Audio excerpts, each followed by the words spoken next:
नमस्कार, आप देख रहे हैं जन टीवी में प्रीति शर्मा आपके साथ। खबरों को विस्तार से भी जानेंगे, लेकिन शुरुआत करते हैं हेडलाइंस के साथ। पीएम मोदी ने की मन की बात। मुख्यमंत्री धामी और बीजेपी अध्यक्ष नड्डा ने सुनी मन की बात। देव संस्कृति विश्वविद्यालय में वसुदैव कुटुंबकम व्याख्यान श्रृंखला का आयोजन। उत्तरकाशी की देवयानी ने यूरोप महाद्वीप की सबसे ऊंची चोटी एम्ब्रूज की फतह। गृह क्षेत्र पहुंचने पर सीमवाल का किया जोरदार स्वागत। कहा, मेरा मकसद माउंट एवरेस्ट फतेह करना है।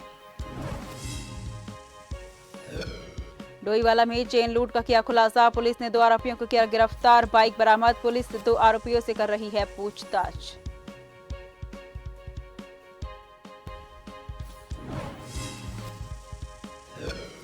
लोहाघाट में क्रैकडाउन ऑपरेशन। खतेड़ा गांव में भांग की खेती को किया नष्ट। पुलिस ने ग्रामीणों से की भांग की खेती नहीं करने की अपील।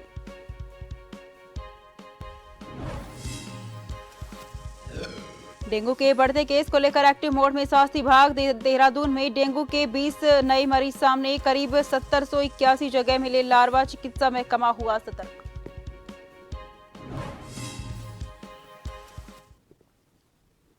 रुक करते हैं खबरों की ओर। उत्तराखंड के हरिद्वार से है, जहां पर बीजेपी के राष्ट्रीय अध्यक्ष जेपी नड्डा दौरे पर हैं।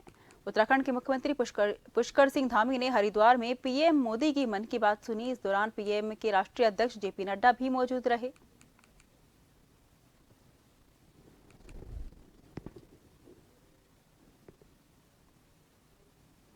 भारतीय जनता पार्टी के राष्ट्रीय अध्यक्ष जेपी नड्डा रविवार को हरिद्वार दौरे पर रहे, जहां उन्होंने मेरी माटी मेरा देश कार्यक्रम के तहत वृक्षारोपण किया। प्रधानमंत्री नरेंद्र मोदी की मन की बात कार्यक्रम को सुना। जेपी नड्डा के साथ उत्तराखंड के मुख्यमंत्री पुष्कर सिंह धामी, प्रदेश अध्यक्ष महेंद्र भट्ट, प्रदेश प्रभारी दुष्यंत गौतम, सह प्रभारी रेखा वर्मा सहित बीजेपी के सांसद और विधायक सहित पार्टी के साथ तमाम पदाधिकारी मौजूद रहे। मन की बात कार्यक्रम के बाद प्रदेश प्रभारी दुष्यंत गौतम ने कहा कि प्रधानमंत्री को बहुत बड़ा जनाधार मिल रहा है। उन्होंने कहा कि इस जनाधार पर उन्होंने कहा है कि आने वाले समय में देश की संस्कृति का जो आह्वान उन्होंने किया है। मन की बात प्रधानमंत्री जी के देश को बढ़ता हुआ जनाधार, देश की संस्कृति, युवाओं के अंदर जो आज की तारीख में देश के प्रति रुझान पैदा हो रहा है। विदेश में हमारी क्या चुनौती है, देश में क्या चुनौती है। देश के मानस को निर्माण करने में बहुत बड़ा योगदान मिलता है, नॉन पॉलिटिकल होता है। और मेरे ख्याल विश्व में रिकॉर्ड बना है कि पहले ही प्रधानमंत्री जी ने 104वां एपिसोड किया है।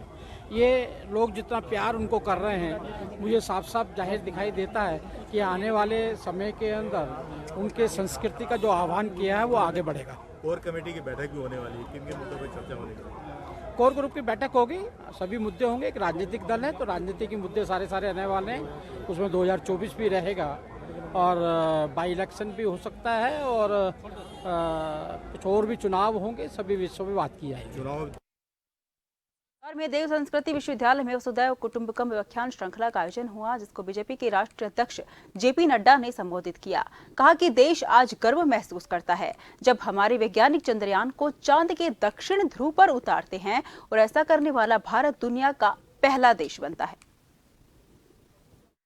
डॉक्टर चिन्मयानंद जी बहुत समय से चाहते थे कि मैं शांति कुंज में आऊं, और शांति कुंज मेरे लिए पराया नहीं है, ये मेरा अपना है। मैं यहाँ आज वक्ता के रूप में जरूर आया हूँ, लेकिन आचार्य श्री राम जी के द्वारा बताए गए रास्ते पर चलने वाला मैं भक्त बड़ा पुराना हूँ, ये मैं जरूर कहना चाहूँगा। रुड़की के सिविल अस्पताल में जिला अधिकारी की अध्यक्षता में एक बैठक का आयोजन किया गया। इस बैठक में सिविल अस्पताल में सुविधाओं को लेकर कई प्रस्ताव पास किए गए। बैठक के बारे में सिविल अस्पताल के सीएमएस संजय कंसल ने जानकारी दी। बताया कि बैठक में सिविल अस्पताल में बिजली की लाइन का नवीनीकरण और पोस्टमार्टम हाउस अपग्रेड करने पर चर्चा हुई।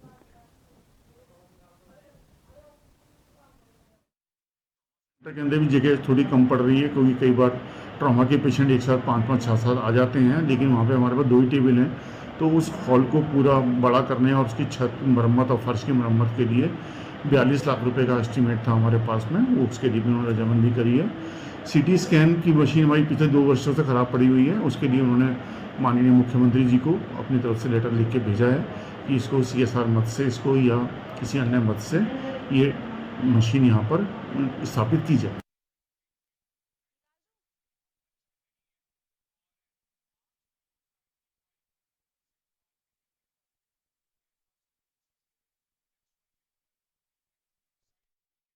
वहीं उत्तरकाशी के सीमावर्ती गांव मुखबा की बालिका देवनानी बता दें कि उत्तरकाशी के सीमावर्ती गांव बालिका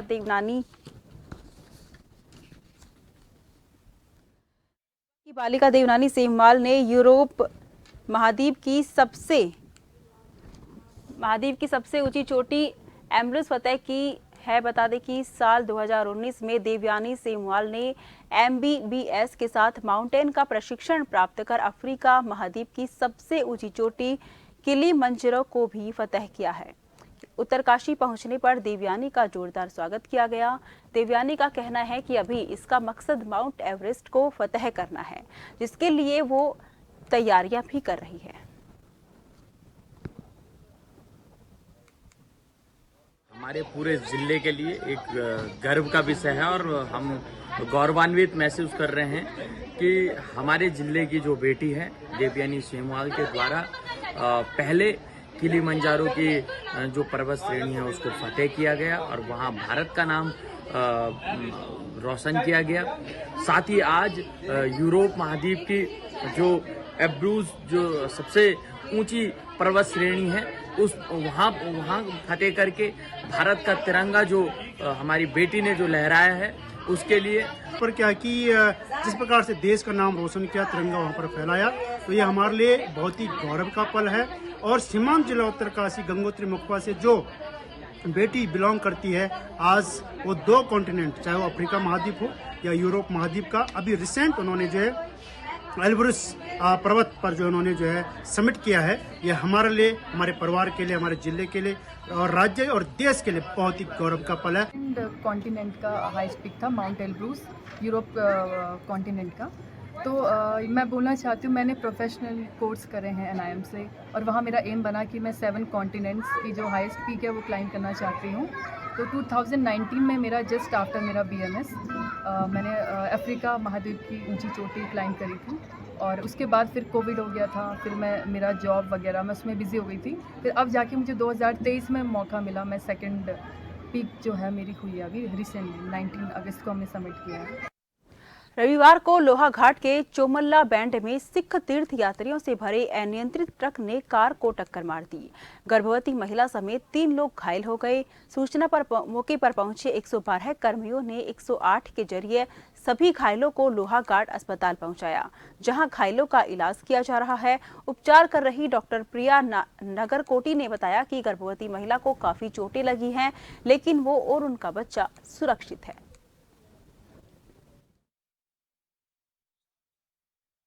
महिला वो 8.5 मंथ्स प्रेग्नेंट है और ठीक है, वो स्टेबल है। हल्का उसके लेफ्ट शोल्डर में थोड़ा सा पेन बता रही है, तो एक्सरे तो करवा नहीं सकते रेडिएशन की वजह से, तो बट ठीक है, नहीं खतरे की स्थिति नहीं है, ठीक है, बच्चा भी ठीक है, FHS है, स्टेबल है। बाहर से पार्टी जा रहा था, बिशन मोड़ पे मैं ऊपर से जा रहा था, वो नीचे पार्टी की तरफ से आ रहा था सरदार जी। वो मैंने गाड़ी खड़ी भी कर दी, उन्हें 20 रोड में जब भी मोड़ काटने के बाद सीधी रोड पे चढ़ा दी गाड़ी के ऊपर। गाड़ी तो इंजन में सारा नुकसान है। 3 सवारी थे, तीनों में लगी है, घर के ही है तीनों। दारू पी रखी है सरदार जी ने, अभी भी दिख रहा हो, बहुत ज़्यादा नशे में। उत्तराखंड में बारिश आफत बनती जा रही है। रुड़की रेलवे स्टेशन अंडरपास में बरसाती पानी की वजह से जलभराव हो गया था।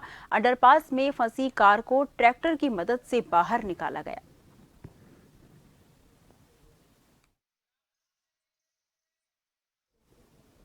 सांस्कृतिक नगरी अल्मोड़ा में ऐतिहासिक नंदा देवी मेले की तैयारियां शुरू हो गई हैं। मेला समिति ने प्रेस वार्ता आयोजित कर नंदा देवी मेले को पोस्टर जारी किया।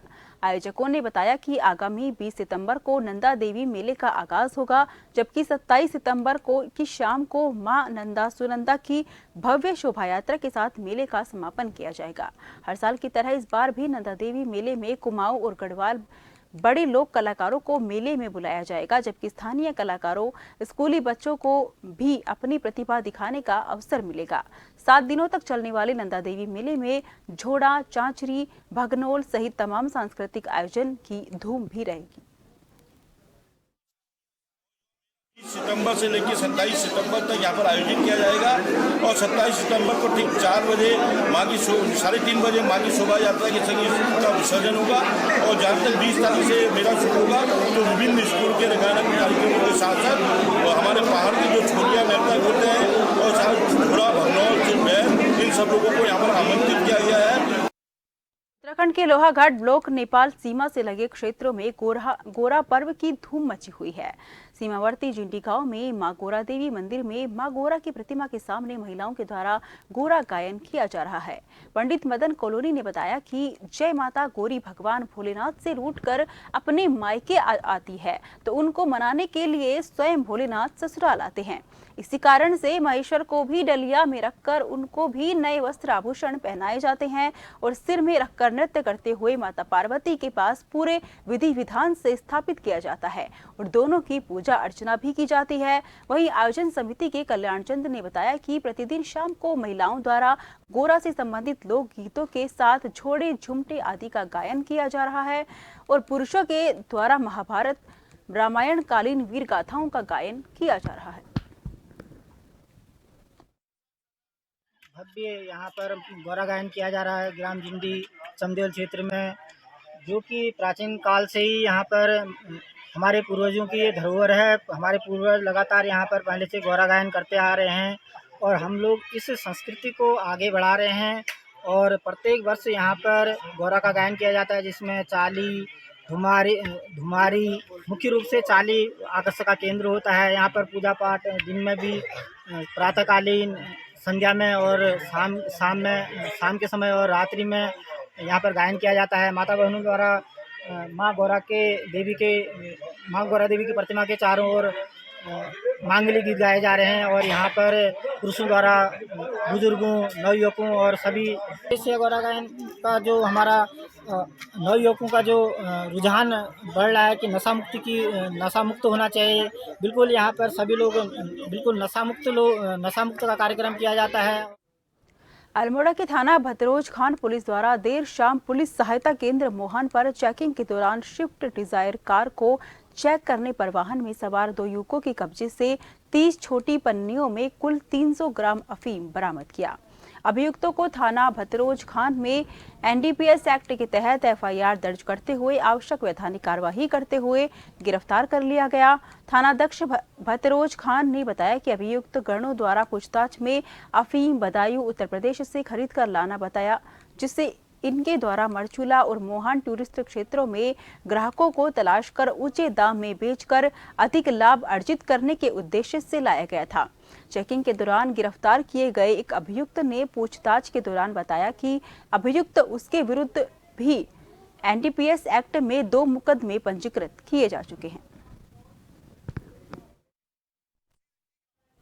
खबरों का सिलसिला जारी रहेगा, फिलहाल लेते हैं छोटा सा ब्रेक।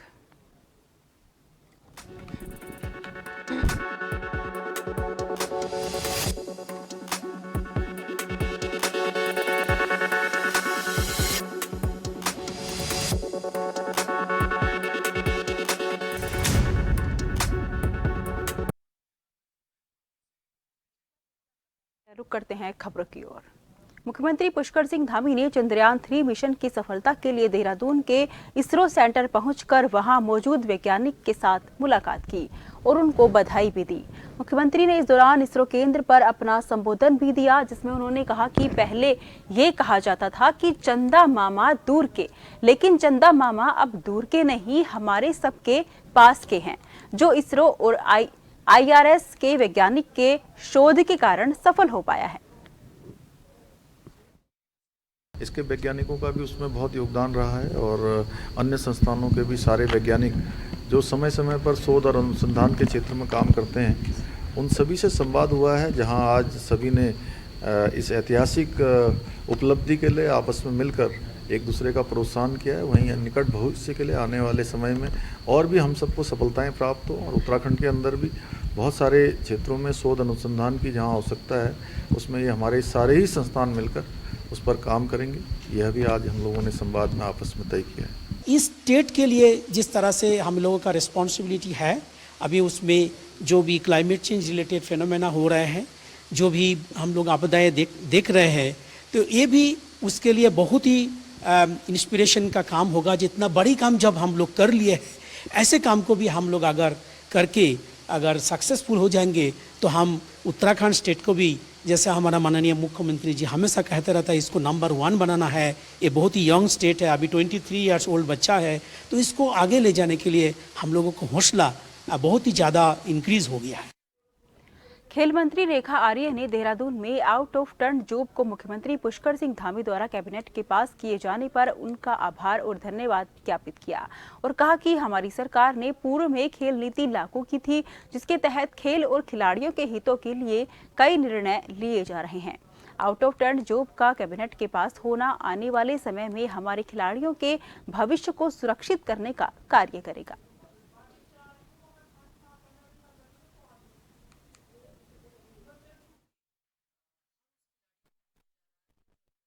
फलक पर, राष्ट्रीय फलक पर उत्तराखंड का नाम रोशन करेगा और निश्चित रूप से वो खिलाड़ी जो है आगे भी अपने भविष्य में लगातार खेलते हुए उत्तराखंड के लिए अच्छा प्रदर्शन करेगा।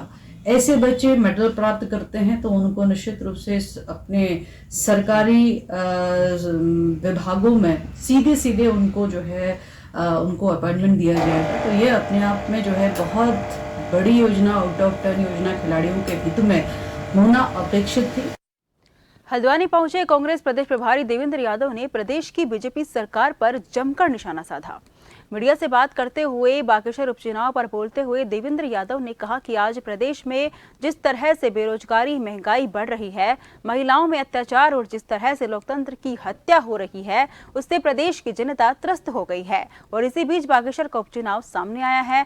पूरा विश्वास है कि बागेश्वर में बेहतर निर्णय कांग्रेस के पक्ष में मिलने जा रहा है। लोगों ने भारतीय जनता पार्टी को चुना था, लेकिन पिछले 1.5-2 साल में जिस तरीके का माहौल उत्तराखंड में हुआ है, हमारा संगठन, हमारे विधायक सभी, चाहे वो सड़कों पर हों चाहे विधानसभा के अंदर हों, वो सारे मुद्दों को मजबूती के साथ उठाते रहे हैं। लोगों की आवाज़ बनकर उन्होंने मजबूती से अपना पक्ष रखा है और मैं समझता हूँ कि उसका रिजल्ट निश्चित ही यहाँ आएगा और 2024 में एक नया माहौल जो आने वाला समय है उसकी भी एक कहीं ना कहीं छवि इस चुनाव के दौरान। लोहाघाट के एसपी चंपावत के निर्देश पर चंपावत में मादक पदार्थों के खिलाफ क्रैकडाउन ऑपरेशन चलाया जा रहा है, जिसके तहत सीमांत पंचेश्वर कोतवाली पुलिस ने खतेड़ा गांव में ग्रामीणों द्वारा उगाई गई 5 नाली भूमि में भांग की खेती को नष्ट किया है। पंचेश्वर कोतवाली के एसएचओ ने ग्रामीणों को भांग की खेती न करने की अपील की है। एसएचओ ने कहा है कि जो भी व्यक्ति भांग की खेती करते हुए पाया जाएगा, उसके खिलाफ वैधानिक कार्यवाही अमल में लाई जाएगी।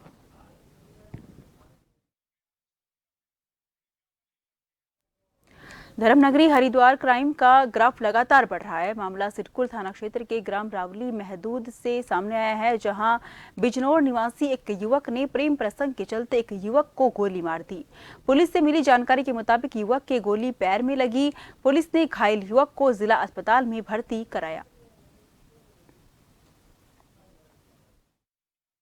तौर पर जो इतनी जानकारी मिली कि दोनों जो जिसने गोली चलाई है, जिसको गोली लगी, दोनों किसी न किसी माध्यम से परिचित है और इसको गोली लगी वो रावली महदूद का रहने वाला है और हीरो मोटरकॉप में काम करना बताया जा रहा है। बट अभी इसकी आधिकारिक तौर पर पुष्टि नहीं की जा सकती क्योंकि वो भी उपचाराधीन है। जैसे ही उसका उपचार खत्म होता है और वो बोलने की स्थिति में होगा तब अन्य फैक्ट्स प्रकाश में आए। उसके पैर शरीर के निचले भाग में जांघ के पे उसको गोली लगी है, उसमें एंट्री है, दोनों बूंद अभी रुड़की के सिविल अस्पताल में उस समय हड़कंप मच गया जब एक युवक पानी की टंकी के ऊपर चढ़ गया और ऊपर चढ़कर जोर जोर से चिल्लाने लगा, साथ ही आत्महत्या की धमकी भी देने लगा। वहीं स्थानीय लोगों ने युवक को समझाने का प्रयास किया लेकिन युवक नहीं माना। इसके बाद पुलिस को सूचना दी गई। इसके बाद कुछ एम्बुलेंस कर्मी टंकी पर ऊपर चढ़े और बड़ी मुश्किल से युवक को टंकी से नीचे उतारा गया। जानकारी के मुताबिक युवक बाजपुर का रहने वाला है और मानसिक रूप से परेशान लग रहा है। सूचना पर मौके पर गंगनहर कोतवाली पुलिस भी पहुंची और युवक को अपने साथ ले गई। मैं ऊपर चढ़ा, अर्जुन भाई हमारे वो चढ़े, दुष्यंत भाई हैं वो चढ़े। बाकी हम ऊपर चढ़ने के बाद देखा तो उसने मेरे दोस्त के भी लात मार दी जो हम चढ़ रहे थे। लात मारने के बावजूद वो कब्जे में नहीं आ रहा था। फिर मैंने आवाज़ मारी नीचे रस्सी भिजवाओ ऊपर। तो 2-3 जने और हैं अपने भाई हमारे, एक तो सिविल हॉस्पिटल के कर्मचारी हैं जो अपना इस नर्सिंग स्टाफ में काम कर रहे हैं और बाकी हमारे समानी भाई हैं, इरफान भाई हैं जो एम्बुलेंस चलाते हैं। हम सब लोग ऊपर चढ़े तो उसके हाथ पैर बांध के नीचे लाया गया। चमोली के सबसे दूरस्थ गांव कलगोट गांव में समुद्री तल से 12,000 फीट की ऊंचाई पर बंसी नारायण नाम का एक रहस्यमय मंदिर मौजूद है, जहां रक्षाबंधन के मौके पर मंदिर के एक विशाल मेले का आयोजन किया जाता है। जिस मेले में खासकर कुंवारी कन्याएं और सुहागिन महिलाएं भगवान विष्णु को राखी बांधती हैं और इस दिन विशाल भंडारे का आयोजन भी होता है और हजारों श्रद्धालु मंदिर में मौजूद रहते हैं।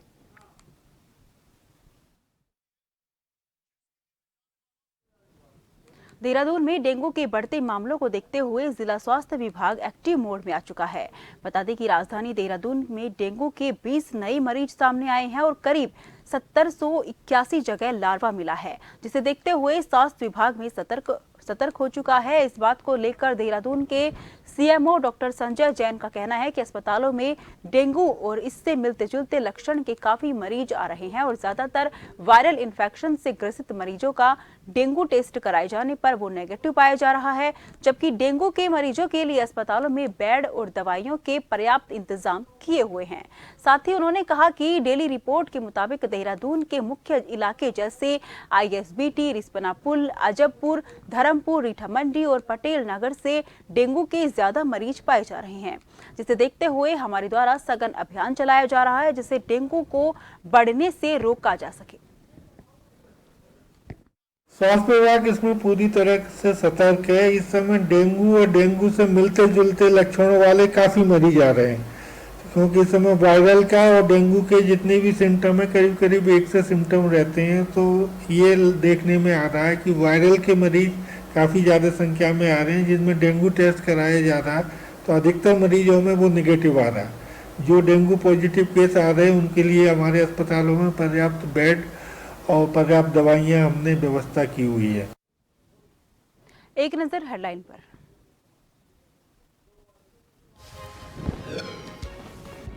पीएम मोदी ने की मन की बात, मुख्यमंत्री धामी और बीजेपी अध्यक्ष नड्डा से की सुनी मन की बात। देव संस्कृति विश्वविद्यालय में वसुधैव कुटुंबकम व्याख्यान श्रृंखला का किया आयोजन।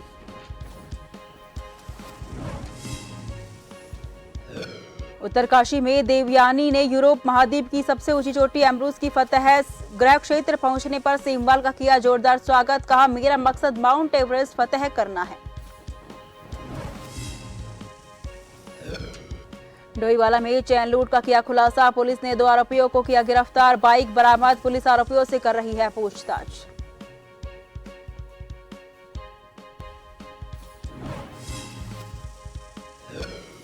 लोहाघाट में क्रैकडाउन ऑपरेशन, खतेड़ा गांव में भांग की खेती को किया नष्ट, पुलिस ने ग्रामीणों से की भांग की खेती नहीं करने की अपील।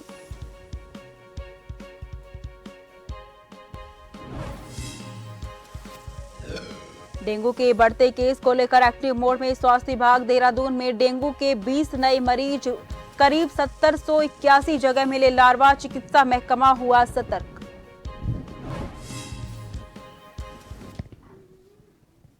फिलहाल के लिए मुझे दीजिए इजाजत। देश भर की तमाम खबरों के लिए आप लगातार देखते रहिए जन टीवी, क्योंकि हम हैं जन जन की आवाज।